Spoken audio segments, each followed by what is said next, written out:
Hello everyone, welcome to my channel. पिछली video में हमने पढ़ा था एजुकेशन के मीनिंग, एम और प्रोसेस के बारे में। आज की वीडियो में हम पढ़ेंगे कॉन्सेप्ट ऑफ एजुकेशन के बारे में कि हम एजुकेशन कहाँ से हम प्रोवाइड लेते हैं, जैसे टीचिंग से, ट्रेनिंग से, learning, indoctrination and schooling and education.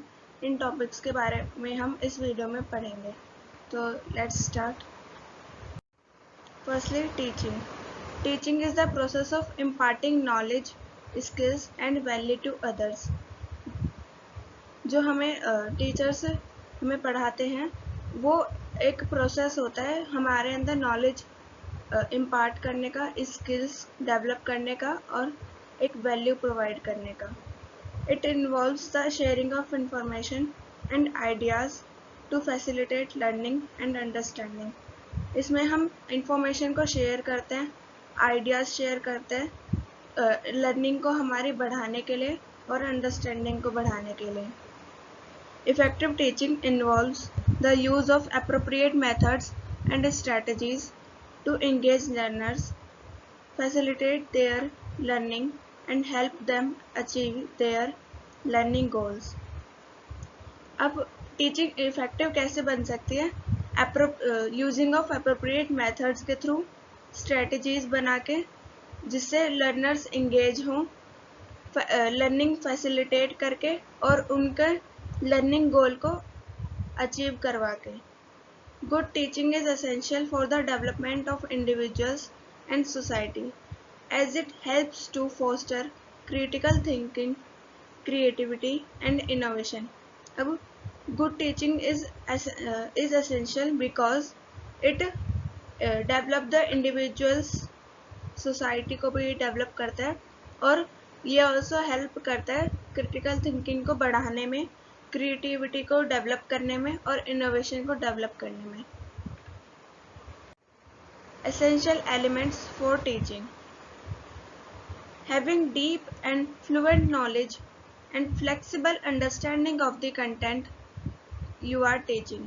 अब उसके लिए एलिमेंट्स क्या होते हैं टीचिंग के लिए? आपके पास डीप और फ्लुएंट नॉलेज होनी चाहिए जो आप टॉपिक पढ़ा रहे हैं, फ्लेक्सिबल अंडरस्टैंडिंग होनी चाहिए उस कंटेंट की जो आप पढ़ा रहे हैं, knowledge of common student strategies, misconceptions and sticking points in relation to the content you are teaching.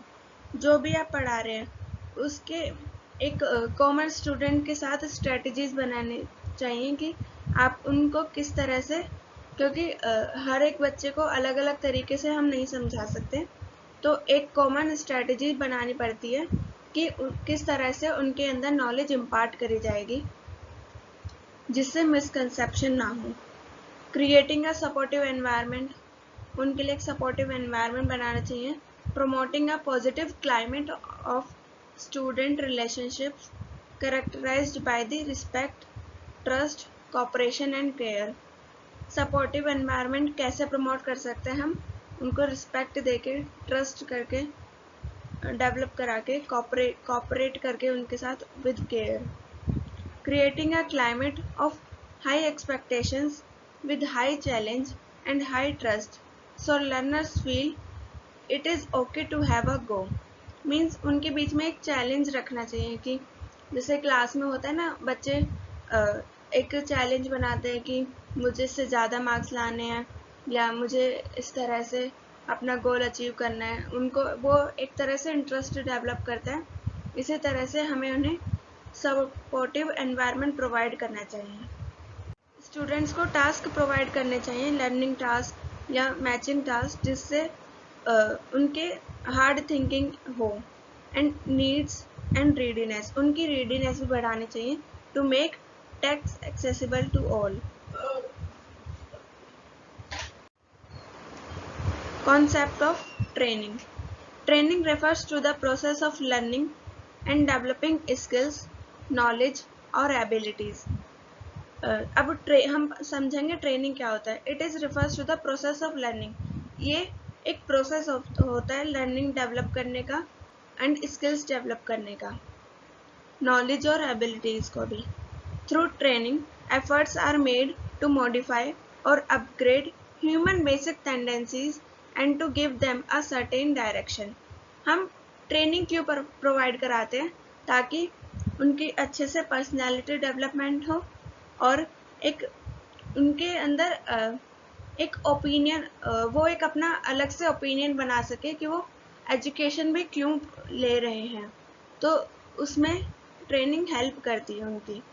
At the time of training the interaction of the trainee is usually with physical objects.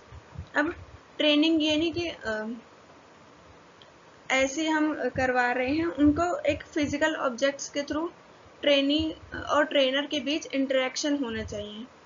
Training aims at enhancing the capability of the trainees to enable them to increase their problem solving capacity.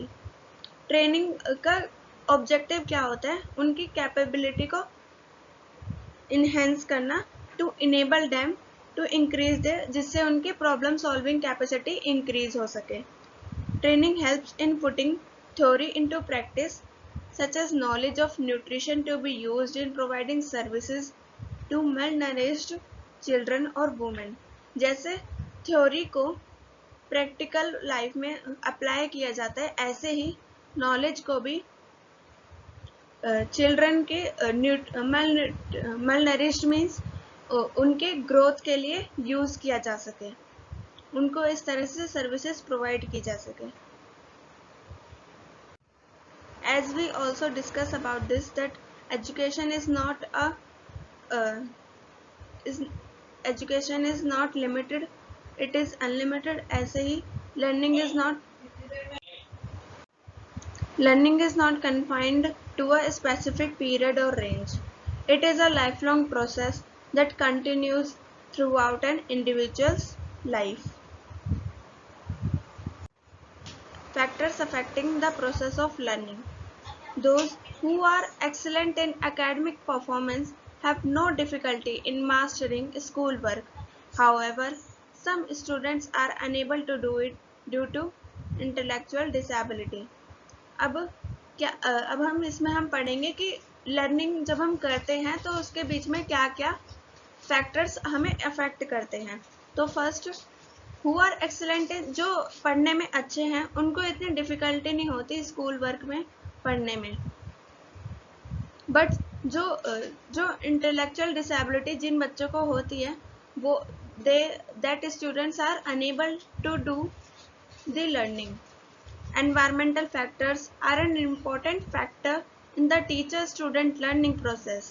It gets affected by classrooms, textbooks, equipment, fellow mates, and other instructional materials, etc.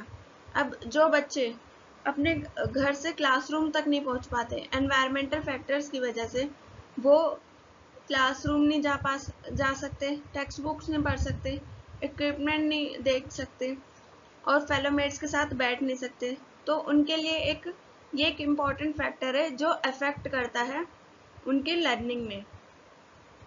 A teacher's personality is one of the most crucial factors that affect the teacher's learning process. It includes leading, inspiring, guiding and adapting influence the process. अब एक teacher की जो personality होती है वो बहुत crucial factor होता है किसी लर्निंग प्रोसेस में, जो अफेक्ट करता है उसमें. जैसे जो टीचर होता है वो किस तरह से लीड कर रहा है स्टूडेंट को, इंस्पायर कर रहा है, गाइड कर रहा है, और उनके उस प्रोसेस में वो बहुत अफेक्ट करता है. The use of technology can enhance और हिंडर द लर्निंग प्रोसेस. अब किस टाइप की टेक्नोलॉजी यूज की जा रही है वो भी अफेक्ट करती है लर्निंग प्रोसेस में. जैसे किसी बच्चे को आंखों की दिक्कत है तो उसमें वो देख नहीं पा रहा, तो उस वजह से वो बुक नहीं पढ़ सकता. अब उसके लिए अलग से एक टेक्नोलॉजी चाहिए होगी, जो ब्रेल बुक्स जो आती हैं, तो इस वजह से उसके लिए भी वो अफेक्ट करता है एक लर्निंग में उनके. अब हम पढ़ेंगे कॉन्सेप्ट ऑफ इंडोक्ट्रिनेशन के बारे में. Indoctrination is the process of imparting a specific set of beliefs, ideas and values to an individual or a group to shape their thinking. Indoctrination एक प्रोसेस है बिलीव्स, आइडियाज और values को एक individual के अंदर इम्पार्ट करने में और एक ग्रुप के अंदर उनकी थिंकिंग को शेप करने के लिए।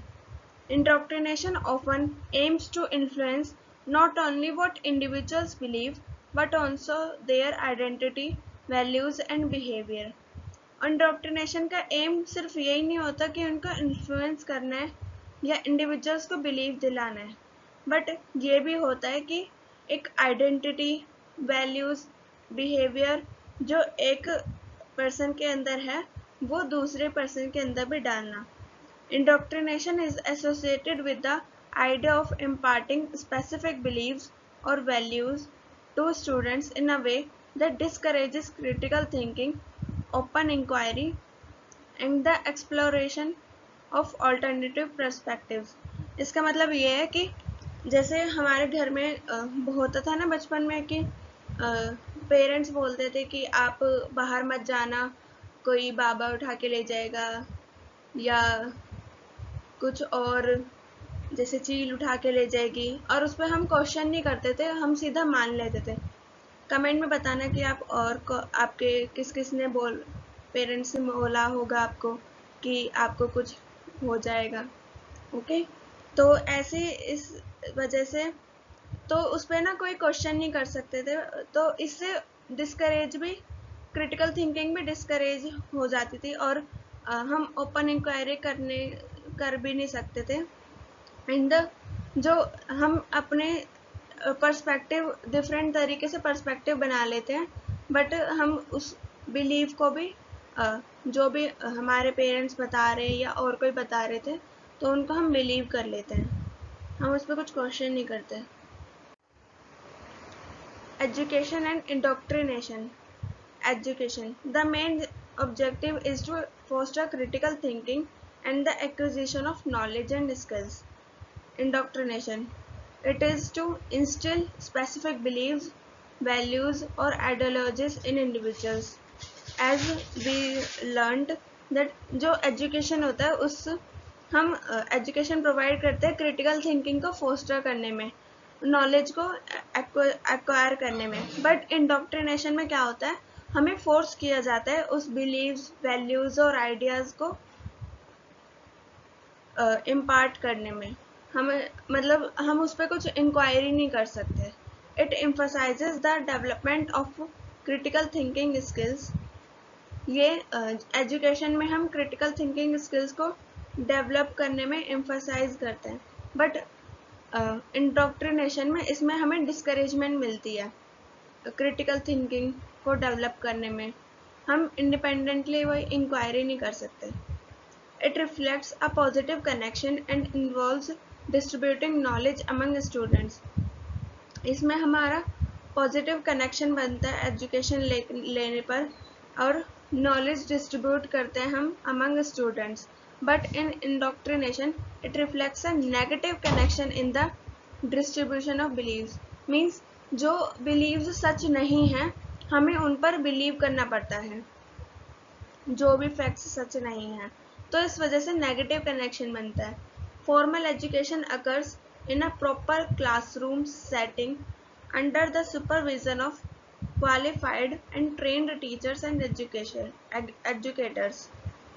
जो एजुकेशन जब हम लेते हैं तो फॉर्मल एजुकेशन होता है, इन अ प्रॉपर क्लासरूम एक सुपरवाइजर होता है, क्वालिफाइड और ट्रेंड टीचर्स होते हैं, एजुकेटर्स होते हैं। बट इंडोक्ट्रिनेशन इसमें कोई प्रॉपर क्लासरूम नहीं होता, जो हम सोसाइटी से सीखते हैं वही उसी पर हम बिलीव करते हैं, जो हम पेरेंट्स से सीखते हैं। इसमें कोई प्रॉपर लर्निंग एनवायरनमेंट नहीं होता, इसमें कोई ट्रेंड एजुकेटर्स नहीं होते। Schooling and education. It encompasses various forms of learning such as formal education, informal education and self-directed learning.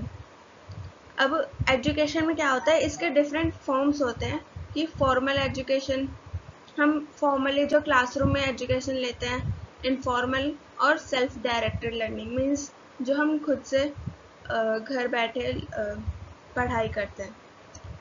Schooling it is typically structured and follows a curriculum. जो हम school में पढ़ने जाते हैं, एजुकेशन लेने जाते हैं, तो एक प्रॉपर स्ट्रक्चर्ड मैनर में होता है ना, वो एक करिकुलम डिज़ाइन किया जाता है, एक टाइम टेबल बनाया जाता है कि इस टाइम पे यही क्लासेस होंगी, इस तरह से सिलेबस होगा, पहले क्या पढ़ाया जाएगा। तो ऐसी it focuses on education focuses on personal growth, intellectual development and the acquisition of practical skills। Education में हमारा फोकस किया जाता है पर्सनल ग्रोथ पर, माइंड डेवलपमेंट पर और प्रैक्टिकल स्किल्स को एक्वायर करने पर। स्कूलिंग में हमें हमारे पे फोकस किया जाता है एकेडमिक अचीवमेंट पर और meeting performance standards. Academic achievement means अच्छे मार्क्स लाना, नॉलेज को गेन करना और पर्सनैलिटी डेवलप करना by meeting performance standards. It is a education is a broader concept and schooling is a narrow concept. आज की क्लास में बस इतना ही। अब हम नेक्स्ट टॉपिक नेक्स्ट वीडियो में पढ़ेंगे। Thank you.